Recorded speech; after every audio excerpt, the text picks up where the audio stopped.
যুদ্ধের দাবার বোর্ডে ইরানের হাতেই রাজা। মার্কিন যুক্তরাষ্ট্রের সবচেয়ে বিশ্বস্ত মিত্র সৌদি আরব, কিন্তু সেই বিশ্বস্ত বন্ধুই যখন ওয়াশিংটনের মুখের উপর দরজা বন্ধ করে দেয়, তখন বুঝতে হয় পানি অনেক গভীরে বয়ে যাচ্ছে। মধ্যপ্রাচ্যের রাজনীতির উত্তাল দাবার বোর্ড গুটি সাজাতে গিয়ে ডোনাল্ড ট্রাম্প বুঝতে পারলেন ঘরের মাঠেও তিনি একা। প্রজেক্ট ফ্রিডম হরমুজ প্রণালীতে ইরানের অবরোধ ভাঙতে ট্রাম্প ঘোষণা দিলেন এক সামরিক অভিযানের। মার্কিন রণতরী, বায়ুশক্তি, নজরদারি সব প্রস্তুত, শুধু দরকার মাটি আর আকাশপথ। সেই পথ চাইতে গেলেন সৌদি আরবের কাছে, জবাব এলো না। এনবিসির রিপোর্ট অনুযায়ী সৌদি আরব সাফ জানিয়ে দিল প্রিন্স সুলতান বিমান ঘাঁটি থেকে মার্কিন বিমান উড়বে না, সৌদি আকাশপথ ব্যবহার করা যাবে না। ট্রাম্প নিজে ফোন তুললেন যুবরাজ মোহাম্মদ বিন সালমানকে। ঘন্টার পর ঘন্টা কথা হলো, কিন্তু রিয়াদ অনড়, এক চুলও নড়ল না। মাত্র 36 ঘন্টার মাথায় প্রজেক্ট ফ্রিডম স্থগিত। ট্রাম্প বললেন দারুণ অগ্রগতি হচ্ছে, কিন্তু মাঠের বাস্তবতা বলছে ভিন্ন কথা। ঘর থেকে বেরোতে গিয়ে দরজায় হোঁচট খেয়ে পড়েছেন সবচেয়ে শক্তিশালী রাষ্ট্রপ্রধান। ট্রাম্পের কথায় ইরানের ছবিটা অনেকটা ছায়ের স্তূপ। নৌবহর ধ্বংস, বায়ুসেনা উড়ে গেছে, রাডার নেই, নেতারা নেই। কিন্তু যে দেশের সব শেষ হয়ে গেছে বলে দাবি করা হচ্ছে, সেই দেশ কিভাবে আমেরিকার সবচেয়ে শক্তিশালী মিত্রকে দিয়ে মার্কিন অভিযান থামিয়ে দিল? উত্তরটা ইরানের কূটনীতিতে। তেহরান চুপচাপ দাবা খেলছিল। ইরানের পররাষ্ট্রমন্ত্রী আব্বাস আরাকচি ছুটে গেলেন বেইজিংয়ে। চীনা পররাষ্ট্রমন্ত্রী ওয়াং ইর সঙ্গে বৈঠক। সেখান থেকেই সূচনা হলো এক নীরব কিন্তু শক্তিশালী কূটনৈতিক ঝড়ের। একই সময় তেহরান রিয়াদ ফোন আলাপ। ইরান ও সৌদি আরবের পররাষ্ট্রমন্ত্রীরা কথা বললেন আঞ্চলিক সহযোগিতা, উত্তেজনা প্রশমন, যুদ্ধ এড়ানো। দুই পক্ষের বিবৃতি একই সুর। মনে রাখতে হবে, মাত্র 2 বছর আগেও এই দুই দেশ একে অপরের চরম শত্রু ছিল। 2023 সালে চীনের মধ্যস্থতায় সম্পর্ক পুনরুদ্ধার হয়েছে, দূতাবাস খুলেছে। সেই সম্পর্কের ফলটা এখন পাচ্ছে, আর সেই ফলের স্বাদ থেকে বঞ্চিত হচ্ছে আমেরিকা।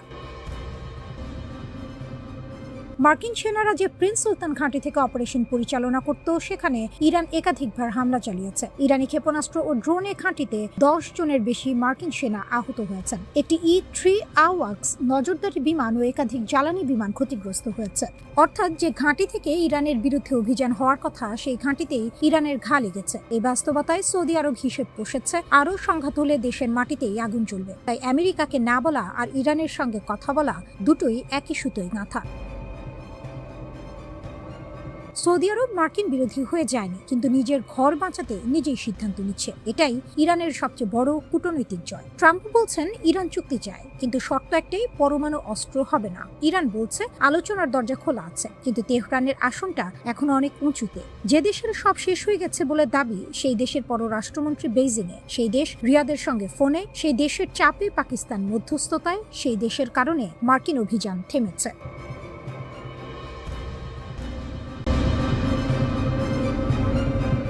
মধ্যপ্রাচ্যে যুদ্ধ যখন তীব্র থেকে তীব্রতর হচ্ছে, তখন বড় প্রশ্ন উঠছে, এই সংকটময় সময়ে ইরানের পাশে আসলে কি করছে চীন?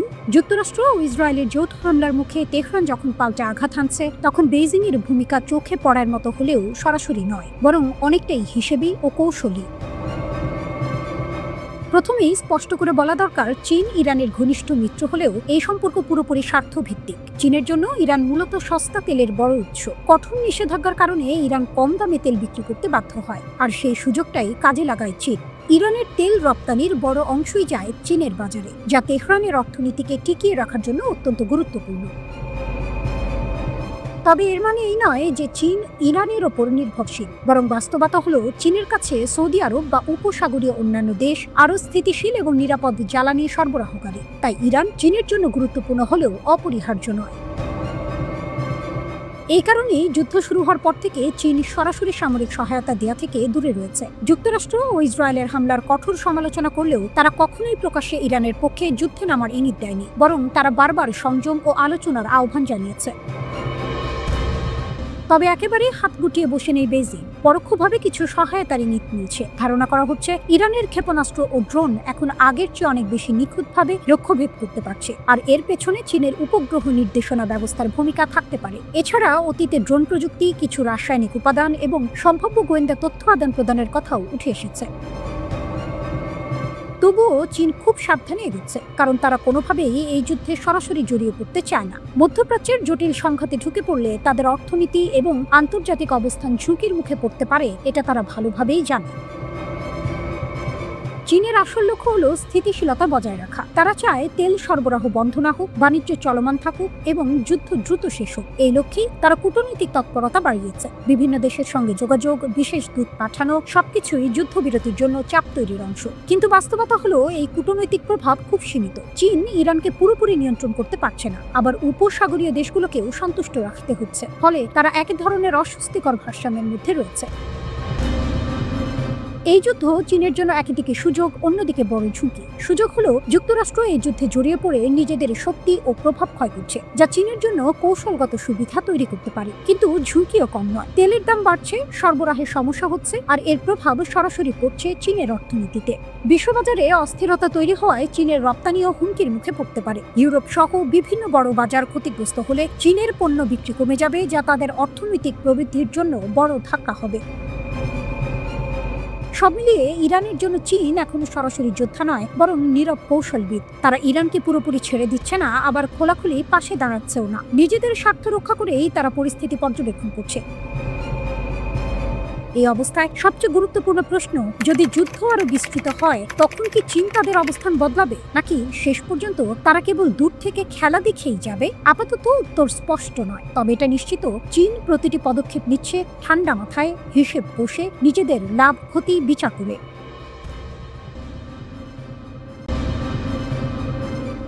হিজবুল্লাহ এবং ইরানের সমন্বিত ও বিধ্বংসী হামলায় ইসরায়েলের বিভিন্ন শহর এখন কার্যত রণক্ষেত্রে পরিণত হয়েছে। বিশেষ করে ইসরায়েলের উত্তরাঞ্চলীয় গুরুত্বপূর্ণ শহর হাইফাকে লক্ষ্য করে হিজবুল্লাহর সরাসরি হামলা এই সংঘাতকে এক নতুন ও বিপজ্জনক মাত্রায় নিয়ে গেছে।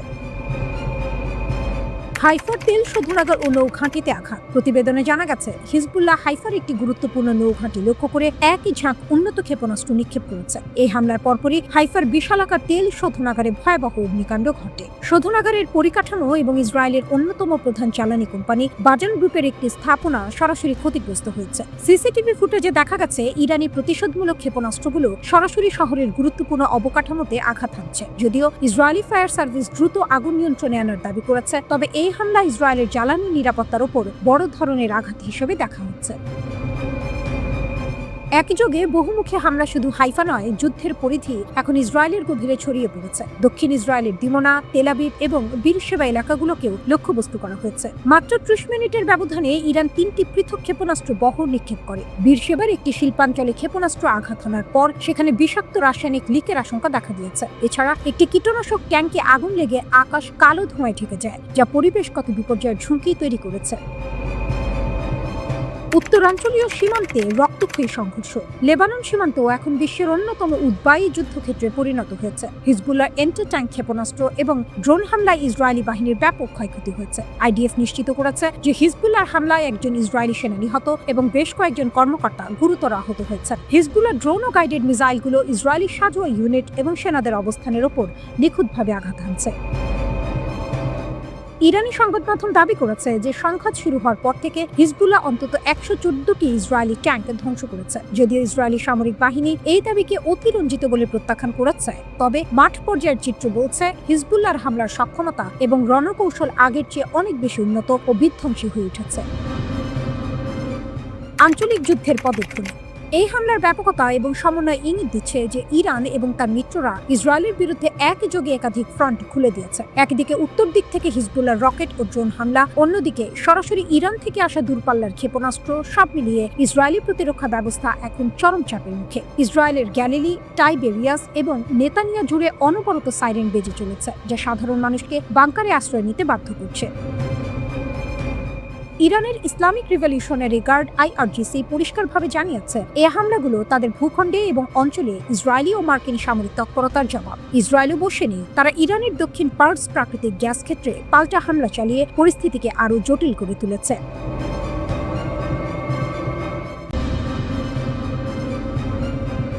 ইয়েমেনের প্রতিরোধের মুখে এক অভাবনীয় ঘটনা ঘটেছে বলে দাবি উঠেছে। মার্কিন শক্তিশালী বিমানবাহী রণতরী পিছু হটতে বাধ্য হয়েছে। এই ঘটনাকে বড় বিজয় হিসেবে তুলে ধরেছেন ইরানের বিপ্লবী গার্ড বাহিনীর কুদস ফোর্সের কমান্ডার ইসমাইল কায়েনি। তার মতে এটি শুধু একটি সামরিক সাফল্য নয়, বরং পুরো অঞ্চলে শক্তির ভারসাম্য বদলে দেওয়ার মতো ঘটনা।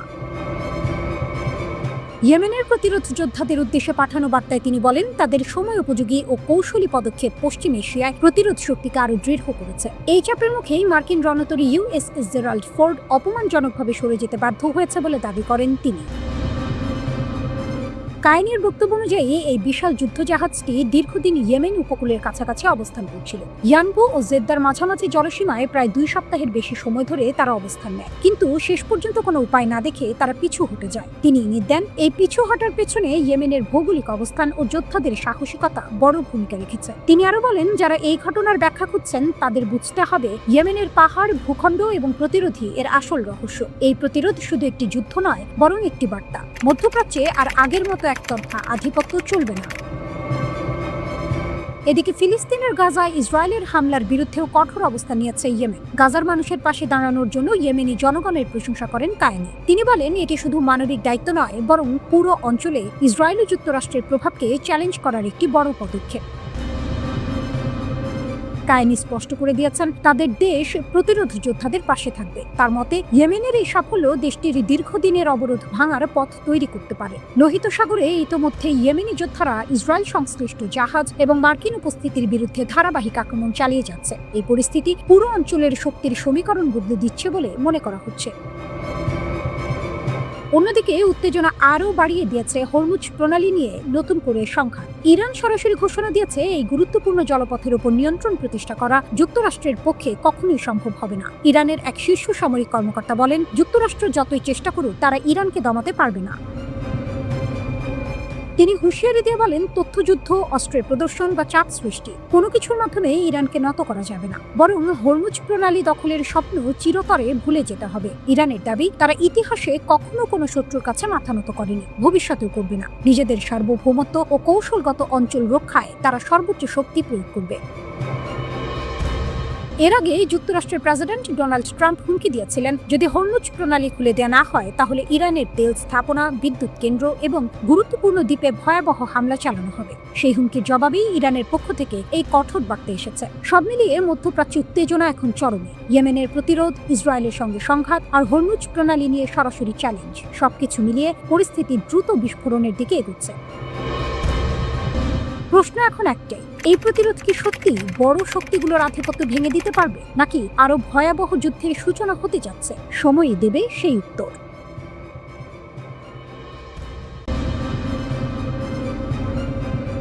মধ্যপ্রাচ্যের যুদ্ধ হঠাৎ করেই এক নতুন ভয়ঙ্কর মোড়ে ঢুকে পড়ছে। এতদিন পরোক্ষভাবে যুক্ত থাকা দেশগুলো এখন সরাসরি যুদ্ধে নামার প্রস্তুতি নিচ্ছে। আর এই উত্তপ্ত পরিস্থিতিতে সবচেয়ে বড় চমক, সংযুক্ত আরব আমিরাত এখন যুক্তরাষ্ট্র ও ইসরায়েলের পাশে দাঁড়িয়ে সরাসরি সামরিক পদক্ষেপ নিতে পারে। এই সিদ্ধান্ত যদি বাস্তবে রূপ নেয় তাহলে পুরো অঞ্চলই আরো বড় সংঘাতে জড়িয়ে পড়বে। সবকিছুর কেন্দ্রবিন্দু এখন হরমুজ প্রণালী, বিশ্বের অন্যতম গুরুত্বপূর্ণ তেল পরিবহন পথ। এই সরু জলপথ দিয়ে বিশ্বের প্রায় 20% তেল পরিবাহিত হয়, কিন্তু বর্তমানে ইরান কার্যত এই পথ নিয়ন্ত্রণে নিয়ে ফেলেছে, যার ফলে বিশ্ববাজারে তেলের সরবরাহ ভয়াবহভাবে ব্যাহত হচ্ছে। এমন পরিস্থিতিতে ইউএই আর চুপ করে বসে থাকতে চায় না। আরব কূটনীতিকদের মতে দেশটি এখন সক্রিয়ভাবে পরিকল্পনা করছে কিভাবে সামরিক শক্তি ব্যবহার করে এই প্রণালী আবার খুলে দেওয়া যায়। শুধু তাই নয়, তারা জাতিসংঘ নিরাপত্তা পরিষদে একটি প্রস্তাব আনার চেষ্টা করছে, যাতে সামরিক পদক্ষেপের অনুমোদন পাওয়া যায়। একই সঙ্গে ইউরোপ ও এশিয়ার বড় শক্তিগুলোকে নিয়ে একটি জোট গঠনের কথাও বলা হচ্ছে, যাদের একটাই লক্ষ্য, প্রয়োজনে শক্তি প্রয়োগ করে হরমুজ প্রণালী খুলে দেওয়া। ইতোমধ্যে ইউএই সামরিক বিকল্পগুলো খতিয়ে দেখছে। এর মধ্যে রয়েছে সমুদ্রে পেতে রাখা মাইন পরিষ্কার করা, নৌবাহিনীর সহায়তা দেয়া, এমনকি সরাসরি যুদ্ধে অংশ নেওয়া। এমনকি ইরানের নিয়ন্ত্রণে থাকা বিতর্কিত দ্বীপ আবু মুসার মতো কৌশলগত জায়গাগুলো লক্ষ্যবস্তু হতে পারে বলেও আলোচনা চলছে। এটি ইউএই এর জন্য একটি বড় পরিবর্তন। এতদিন তারা ইরানের সঙ্গে অর্থনৈতিক ও কূটনৈতিক সম্পর্ক বজায় রেখে এক ধরনের ভারসাম্য নীতি অনুসরণ করত। বিশেষ করে দুবাই ছিল ইরানের সঙ্গে ব্যবসার একটি বড় কেন্দ্র, কিন্তু এখন সেই ভারসাম্য ভেঙে পড়ছে। বিশ্লেষকরা বলছেন, কারণটা স্পষ্ট, যুদ্ধ এখন ইউএই এর দরজায় এসে পৌঁছেছে। ইরান গত কয়েকদিনে ডজন ডজন ক্ষেপণাস্ত্র ও ড্রোন হামলা চালিয়েছে আমিরাতের উপর। পুরো সংঘাত জুড়ে প্রায় 2500টির মতো প্রজেক্টাইল নিক্ষেপ করা হয়েছে বলে জানা গেছে। ইরান সরাসরি হুঁশিয়ারি দিয়েছে, যদি ইউএই যুক্তরাষ্ট্র ও ইসরায়েলের সঙ্গে যুদ্ধে জড়ায় তাহলে তাদের উপর আরো ভয়াবহ হামলা চালানো হবে। এদিকে উপসাগরীয় অন্যান্য দেশ যেমন সৌদি আরব ও বাহরাইনও ধীরে ধীরে ইরানের বিপক্ষে অবস্থান নিচ্ছে। বাহরাইন ইতোমধ্যে জাতিসংঘের প্রস্তাবকে সমর্থন জানিয়েছে, তবে তারা এখনো সরাসরি সেনা পাঠানোর সিদ্ধান্ত নেয়নি। এই অবস্থায় ইউএই যদি প্রথম দেশ হিসেবে সরাসরি যুদ্ধে নামে, তাহলে তা পুরো অঞ্চলের জন্য এক বিস্ফোরক পরিস্থিতি তৈরি করবে। অন্যদিকে যুক্তরাষ্ট্রের অবস্থান কিছুটা দ্বিধাগ্রস্ত। প্রেসিডেন্ট ডোনাল্ড ট্রাম্প একদিকে যুদ্ধ শেষ করার ইঙ্গিত দিচ্ছেন, অন্যদিকে নতুন করে সেনা মোতায়েন করছেন। তিনি নাকি বলেছেন হরমুজ প্রণালী পুরোপুরি খোলা না হলেও যুদ্ধ শেষ করতে রাজি আছেন। এটি একটি বড় কৌশলগত পরিবর্তন, কারণ এতদিন এই প্রণালী খোলা রাখা ছিল যুক্তরাষ্ট্রের অন্যতম প্রধান লক্ষ্য। তবে ট্রাম্প মনে করছেন জোর করে এই পথ খুলতে গেলে যুদ্ধ আরো দীর্ঘায়িত হবে। তাই তিনি এখন ইরানের নৌবাহিনী দুর্বল করা, ক্ষেপণাস্ত্র সক্ষমতা কমানো এবং পরে কূটনৈতিক চাপ তৈরি করার পরিকল্পনায় এগোচ্ছেন।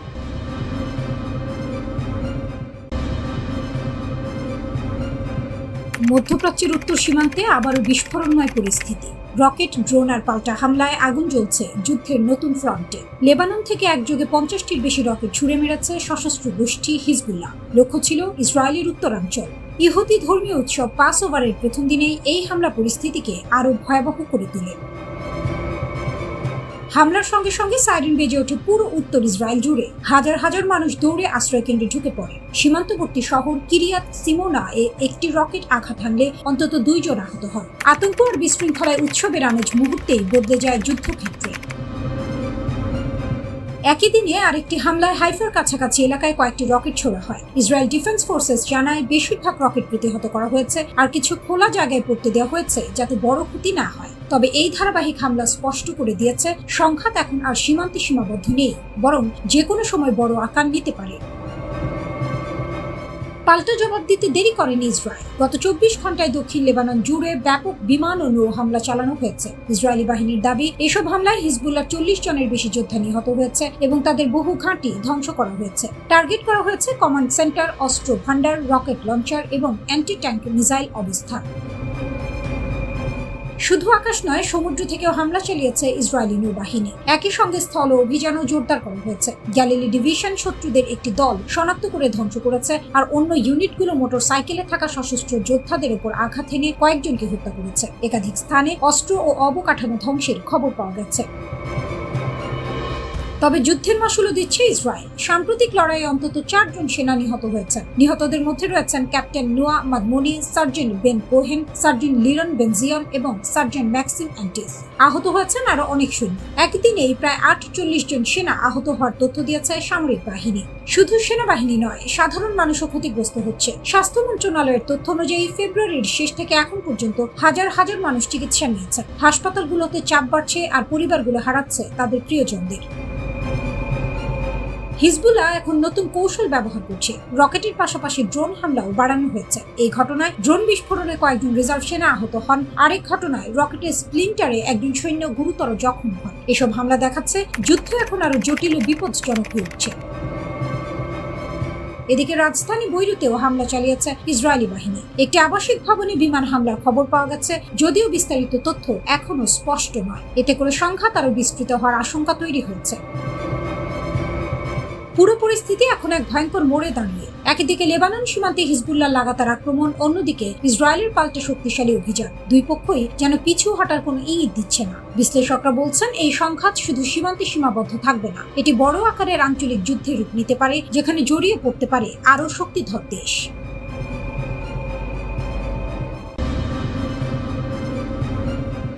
ইরান বলছে তারা যুক্তরাষ্ট্রের আকাশ শক্তিতে বড় ধাক্কা দিয়েছে। 1 নয় 2 নয়, মোট 9টি যুদ্ধবিমান ভূপাতিত করার দাবি করেছে তারা। তালিকায় রয়েছে F-15, F-16, F-18, এমনকি অত্যাধুনিক F-35 পর্যন্ত। কুয়েত, তেহরান, মধ্যাঞ্চল, দক্ষিণ বিভিন্ন জায়গায় নাকি এই আঘাত হানা হয়েছে। যুক্তরাষ্ট্রের সেন্ট্রাল কমান্ড সঙ্গে সঙ্গেই এই দাবি উড়িয়ে দেয়। তাদের স্পষ্ট বক্তব্য, সব যুদ্ধ বিমান নিরাপদে আছে, একটি পর্যন্ত হারায়নি। তারা আরো বলে, ইরানের রিভলিউশনারি গার্ড আগেও একাধিকবার এমন ভুল দাবি করেছে। তাহলে প্রশ্নটা আরো গভীর হয়, কার কথা সত্য? যুদ্ধক্ষেত্রের কুয়াশায় কি সত্যিই লুকিয়ে আছে বাস্তবতা? এই উত্তেজনার মধ্যেই যুক্তরাষ্ট্রের ভেতরেও শুরু হয়েছে অস্থিরতা। মার্কিন সেনাবাহিনীর প্রধান জেনারেল জন ডি জর্জকে হঠাৎ পদত্যাগ করতে বলা হয়েছে। 2023 সালের আগস্ট থেকে দায়িত্বে থাকা এই শীর্ষ কর্মকর্তা কেন হঠাৎ বিদায় নিচ্ছেন তা নিয়ে জল্পনা তুঙ্গে। অনেকেই বলছেন, যুদ্ধের চাপে কি এই সিদ্ধান্তের পেছনে? এদিকে আরেকটি বিস্ফোরক অভিযোগ সামনে এসেছে, মধ্যপ্রাচ্যে মার্কিন হতাহতের প্রকৃত সংখ্যা কি লুকানো হচ্ছে। এক অনুসন্ধানী প্রতিবেদনে দাবি করা হচ্ছে প্রায় 750 জন মার্কিন সেনা নিহত বা আহত হয়েছেন 2023 সালের অক্টোবর থেকে, অথচ সরকারি তথ্য এতটা পরিষ্কার নয়। দুটি সরকারি সূত্রের বরাতে বলা হয়েছে, ইরানের বিরুদ্ধে যুদ্ধ শুরুর পর মাত্র এক মাসেই শত শত মার্কিন সেনা হতাহত হয়েছে। শুধু সৌদি আরবের একটি মার্কিন ঘাঁটিতে ইরানের হামলায় 15 জন সেনা আহত হয়েছে। এখন পর্যন্ত অন্তত 8 জন মার্কিন সেনার মৃত্যুর কথাও স্বীকার করা হয়েছে, কিন্তু বাস্তব সংখ্যা কি এর চেয়েও বেশি? এমন প্রশ্নের মুখে দাঁড়িয়ে ডোনাল্ড ট্রাম্পের অবস্থানও বেশ কঠোর। তিনি বলেন, যুদ্ধ হলে মৃত্যু হবেই। নিহত সেনাদের পরিবারের সঙ্গে দেখা করার কথা উল্লেখ করে তিনি বলেন, তারা একটাই কথা বলেছেন, কাজ শেষ করুন। ট্রাম্পের ভাষায় এই যুদ্ধ খুব দ্রুত শেষ হতে পারে, 2 থেকে 3 সপ্তাহের মধ্যেই। তার দাবি, ইরানকে এমনভাবে ধাক্কা দেওয়া হয়েছে যে তাদের ঘুরে দাঁড়াতে 15 থেকে 20 বছর লাগবে। তবে একই সঙ্গে তিনি দরজাও খোলা রাখছেন, ইরান আলোচনায় এলে সমাধান সম্ভব। কিন্তু যুদ্ধের ময়দানে চিত্রটা এতটা একতরফা নয়। মার্কিন গোয়েন্দা সংস্থার তথ্যই বলছে, ইরানের শক্তি এখনো অটুট। তাদের প্রায় 50% মিসাইল লঞ্চার এখনো অক্ষত রয়েছে, হাজার হাজার ড্রোন এখনো প্রস্তুত। একজন গোয়েন্দা কর্মকর্তা সরাসরি বলেছেন, ইরান এখনো পুরো অঞ্চলে ভয়াবহ আঘাত হানতে সক্ষম। আর এখানেই আসে আরেকটি নাটকীয় বার্তা। ইরানের পক্ষ থেকে স্পষ্ট হুঁশিয়ারি, তাদের সামরিক শক্তি সম্পর্কে যুক্তরাষ্ট্র ও ইসরায়েল কিছুই জানে না। তারা দাবি করছে, যেসব স্থাপনায় হামলা হয়েছে সেগুলো তেমন গুরুত্বপূর্ণ নয়। আসল শক্তি লুকিয়ে আছে এমন জায়গায় যেখানে পৌঁছানো প্রায় অসম্ভব। বার্তাটা পরিষ্কার, এই যুদ্ধ এখনো শেষ হয়নি, বরং আরো গভীরে যাচ্ছে। একদিকে যুক্তরাষ্ট্র বলছে তারা নিয়ন্ত্রণে আছে, শিগগিরই বিজয় নিশ্চিত। অন্যদিকে ইরান জানাচ্ছে তাদের হাতে এখনো আছে ভয়ঙ্কর ক্ষমতা, যা মুহূর্তেই পাল্টে দিতে পারে পুরো খেলার চিত্র।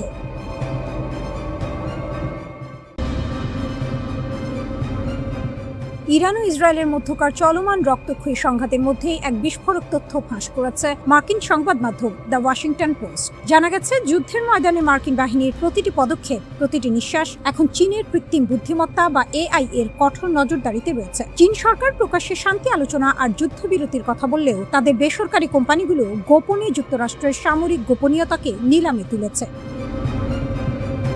ওপেন সোর্স ডেটা যখন মারণাস্ত্র। প্রতিবেদনে বলা হয়েছে, চীনের একদল বেসরকারি প্রযুক্তি প্রতিষ্ঠান কৃত্রিম বুদ্ধিমত্তাকে ব্যবহার করে এক অভাবনীয় নজরদারি জাল বুনেছে। তারা কেবল স্যাটেলাইট ছবি নয়, বরং ইন্টারনেটে থাকা উন্মুক্ত তথ্য বা ওপেন সোর্স ডেটা, যেমন ফ্লাইট ট্র্যাকার এবং জাহাজের গতিবিধি সংক্রান্ত তথ্য একত্রিত করছে। এরপর অত্যন্ত শক্তিশালী এআই অ্যালগোরিদমের মাধ্যমে সেগুলো বিশ্লেষণ করে বের করে আনছে মার্কিন বাহিনীর অতি গোপন সব অবস্থান। 5 সপ্তাহ আগে ইসরায়েল ও ইরানের মধ্যে সরাসরি সংঘাত শুরু হওয়ার পর থেকে এই নজরদারির গতি বহুগুণ বেড়ে যাচ্ছে। যুক্তরাষ্ট্রের শক্তিশালী বিমানবাহী রণতরী কোথায় অবস্থান করছে, সৌদি আরব বা কাতারের গোপন ঘাঁটিতে কয়টি যুদ্ধ বিমান মোতায়েন আছে, তার খুঁটিনাটি তথ্য এখন চীনা কোম্পানিগুলোর হাতের মুঠোয়। নজরদারির লক্ষ্যবস্তু, রণতরী থেকে স্টেলথ বোমারু বিমান। চীনা কোম্পানি মিজার ভিশন এবং জিং আন টেকনোলজি দাবি করেছে তাদের প্রযুক্তি মার্কিন বাহিনীর অদৃশ্য মুভমেন্টও শনাক্ত করতে সক্ষম। B2A স্পিরিট স্টেলথ বোমারু বিমান, যে বিমানকে রাডারে ধরা প্রায় অসম্ভব বলা হয়, সেটির অবস্থানও শনাক্ত করার দাবি করছে তারা। জ্বালানি বিশ্লেষণ, মার্কিন রণতরীগুলো কখন এবং কতটুকু জ্বালানি নিচ্ছে তা বিশ্লেষণ করে তারা বলে দিচ্ছে জাহাজটি পরবর্তী কোন দিকে যাত্রা করবে। রিয়েল টাইম ট্র্যাকিং, পশ্চিমা ও চীনা তথ্যের সংমিশ্রণে তারা যুদ্ধক্ষেত্রে মার্কিন সামরিক কার্যক্রমে লাইভ আপডেট দিচ্ছে। চীনের সিভিল মিলিটারি ইন্টিগ্রেশন কৌশল, ওয়াশিংটনের কপালে চিন্তার ভাঁজ পড়ার মূল কারণ হলো চীনের এই চতুর কৌশল। একে বলা হচ্ছে সিভিল মিলিটারি ইন্টিগ্রেশন, অর্থাৎ প্রযুক্তি উদ্ভাবন করছে বেসরকারি কোম্পানি, কিন্তু তার সুফল ভোগ করছে দেশটির সামরিক বাহিনী। এর ফলে চীন সরকার সরাসরি যুদ্ধে না জড়িয়েও মার্কিন সামরিক শক্তির দুর্বলতাগুলো মেপে নিতে পারছে। প্রয়োজনের সময় দায় এড়ানোর মোক্ষম অস্ত্র এটি। তারা বলতে পারবে এটি বেসরকারি প্রতিষ্ঠানের বাণিজ্যিক কাজ, সরকারের নয়। ওয়াশিংটনে উদ্বেগের দাবানল। এই প্রতিবেদন প্রকাশের পর মার্কিন কংগ্রেসে রীতিমতো হুলস্থুল পড়ে গেছে। কংগ্রেসের চীন বিষয়ক কমিটি কড়া বিবৃতিতে জানিয়েছে, চায়না কমিউনিস্ট পার্টি সিসিপি সংশ্লিষ্ট কোম্পানিগুলো এআই কে এখন যুক্তরাষ্ট্রের বিরুদ্ধে সরাসরি যুদ্ধক্ষেত্রে নজরদারির অস্ত্রে পরিণত করেছে। যুক্তরাষ্ট্রের প্রতিরক্ষামন্ত্রী পিট হেগসেথ স্বীকার করেছেন যে ইরানকে কিছু পক্ষ গোয়েন্দা তথ্য দিয়ে সহায়তা করছে। যদিও সিআইএ এর সাবেক কর্মকর্তা ড্যানিশ ওয়াইল্ডার মনে করেন চীনা কোম্পানিগুলো হয়তো তাদের সক্ষমতা কিছুটা অতিরঞ্জিত করে দেখাচ্ছে, তবে ঝুঁকির বিষয়টি উড়িয়ে দেওয়া যাচ্ছে না। যদিও এই সরঞ্জামগুলো আরও নিখুঁত হয়ে ওঠে, তবে ভবিষ্যতে কোনো বড় সংঘাতের সময় যুক্তরাষ্ট্র তাদের সেনা মোতায়েন বা কৌশলগত অবস্থান গোপনে রাখতে পারবে না।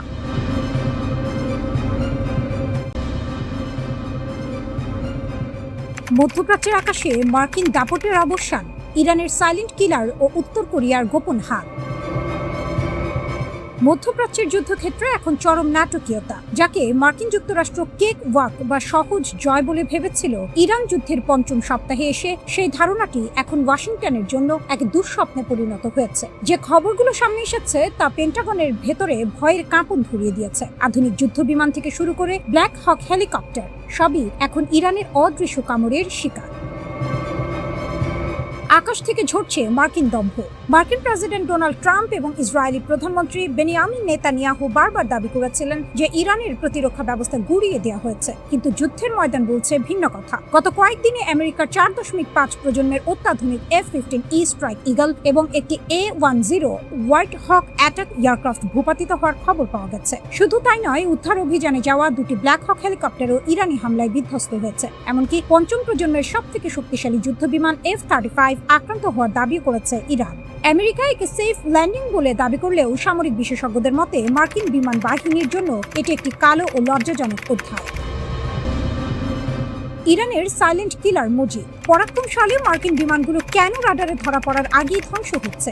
উত্তর হলো ইরানের নিজস্ব প্রযুক্তিতে তৈরি মজিদ এয়ার ডিফেন্স সিস্টেম। এটি একটি স্বল্প পাল্লার ক্ষেপণাস্ত্র ব্যবস্থা যা নিঃশব্দে কাজ করে। প্রথাগত রাডার সিগন্যালের বদলে এটি ব্যবহার করে প্যাসিভ ইনফ্রারেড ট্র্যাকিং। এর অর্থ হলো এই সিস্টেমটি কোনো সিগন্যাল ছড়ায় না, ফলে শত্রু বিমানের রাডারে এটি ধরা পড়ে না। যখন চালক টের পান যে তিনি লক্ষ্যবস্তু হয়েছেন, তখন অনেক দেরি হয়ে যায়। একটি ছোট মোবাইল ট্রাকে 8টি ক্ষেপণাস্ত্র নিয়ে ঘুরতে থাকা এই মজিদ এখন মার্কিন পাইলটদের কাছে জব্দ।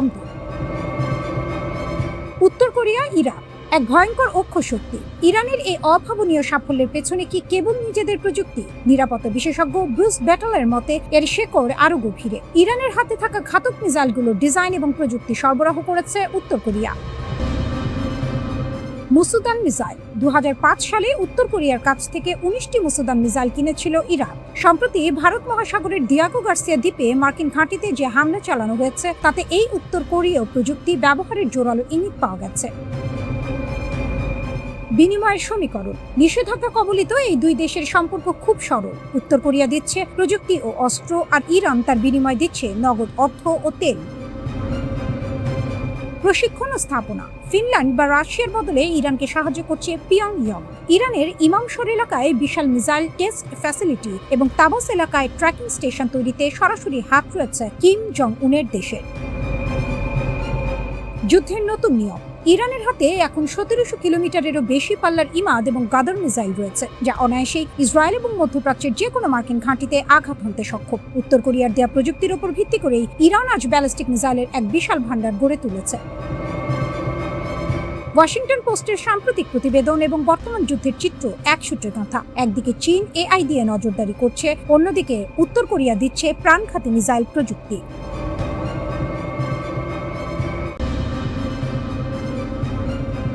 ইরান তার সামরিক ভান্ডার থেকে এমন এক তুরুপের তাস উন্মোচন করেছে যা এই অঞ্চলের যুদ্ধের সমীকরণ পুরোপুরি বদলে দিতে পারে। এটি কোনো সাধারণ অস্ত্র নয়, বরং এটি ইরানের তৈরি অত্যাধুনিক এবং ঘাতক স্টেলথ ড্রোন হাদিদ 1110, যা সমর মহলে দালাহু নামেও পরিচিত।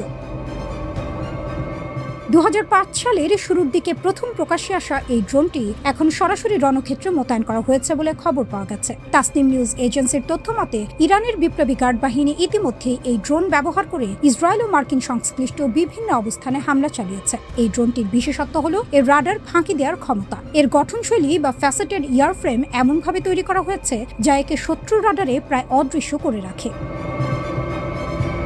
হাদিদ 1110 ড্রোনটি কেবল অদৃশ্যই নয়, এটি অত্যন্ত দ্রুতগামী। একটি শক্তিশালী জেট ইঞ্জিনের সাহায্যে এটি ঘন্টায় 500 কিলোমিটারেরও বেশি বেগে ছুটতে পারে। 30,000 ফুট উচ্চতায় উঠতে সক্ষম এই ড্রোনটি টানা 1 ঘন্টা আকাশে অবস্থান করে সুনির্দিষ্ট লক্ষ্যবস্তুতে আঘাত হানতে পারে। এর 30 কেজির শক্তিশালী ওয়ারহেড যে কোনো লক্ষ্যবস্তুকে মুহূর্তেই গুড়িয়ে দিতে সক্ষম। বিশারদদের মতে এই ড্রোনটি মোতায়েন করার মাধ্যমে ইরান সিগন্যাল দিচ্ছে যে তারা এখন কেবল সংখ্যার উপর নয়, বরং প্রযুক্তির দিক থেকেও ইসরায়েলের জন্য বড় চ্যালেঞ্জ হয়ে দাঁড়িয়েছে।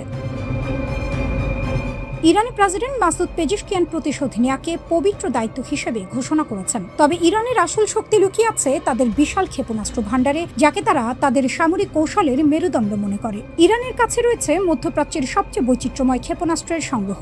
মার্কিন ও ইসরায়েলি বিমান বাহিনীর আধুনিক যুদ্ধ বিমানের মোকাবিলা করতে ইরান গড়ে তুলেছে কয়েক স্তরের এক শক্তিশালী ক্ষেপণাস্ত্র ব্যবস্থা। ইরানের হাতে থাকা মাঝারি পাল্লার ব্যালিস্টিক ক্ষেপণাস্ত্র যেমন সেজ্জিল, খাইবার শেকান ও হাজ কাশেম সরাসরি ইসরায়েলের যে কোনো প্রান্তে আঘাত হানতে সক্ষম। বিশেষ করে সেজ্জিল ক্ষেপণাস্ত্রটি সলিড ফুয়েল বা কঠিন জ্বালানি ব্যবহার করে, যার ফলে এটি অত্যন্ত দ্রুত উৎক্ষেপণ করা যায়। এছাড়াও ইরানের সোমার ও পাভের মতো ক্রুজ ক্ষেপণাস্ত্রগুলো মাটির খুব কাছ দিয়ে উড়ে গিয়ে শত্রুর আকাশ প্রতিরক্ষা ব্যবস্থাকে ফাঁকি দিতে উস্তাদ। যুদ্ধের ময়দানে টিকে থাকতে ইরান গড়ে তুলেছে সুবিশাল মিসাইল সিটি বা ভূগর্ভস্থ ক্ষেপণাস্ত্র শহর। পাহাড়ের গভীরে সুড়ঙ্গ কেটে তৈরি করা এই গোপন ঘাঁটিগুলো অত্যন্ত শক্তিশালী বোমা বর্ষণও সহ্য করতে পারে। এর ফলে প্রথম দফার কোনো বড় হামলায় ইরানের সামরিক শক্তি পুরোপুরি ধ্বংস করা অসম্ভব। ইরানের কৌশল পরিষ্কার, তারা সরাসরি বিমান যুদ্ধে না গিয়ে ড্রোন ও ক্ষেপণাস্ত্রের ঝাঁক দিয়ে শত্রুর আকাশ প্রতিরক্ষা ব্যবস্থাকে ব্যস্ত করে তুলবে এবং সেই ফাঁকে স্টেলথ ড্রোন বা ব্যালিস্টিক ক্ষেপণাস্ত্র দিয়ে নিখুঁত আঘাত হানবে। ইসরায়েল ও মার্কিন বাহিনীর যৌথ হামলার প্রতিশোধ নিতে ইরান এখন মরিয়া। ইরানের এই নতুন স্টেলথ ড্রোন এবং হাজার হাজার ক্ষেপণাস্ত্রের মজুদ কেবল একটি দেশের প্রতিরক্ষা ব্যবস্থা নয়, বরং এটি গোটা অঞ্চলের ভূ রাজনীতিকে কাঁপিয়ে দিচ্ছে। একদিকে ইসরায়েলের অত্যাধুনিক প্রযুক্তি, অন্যদিকে ইরানের এই ঘাতক ড্রোনের সারপ্রাইজ।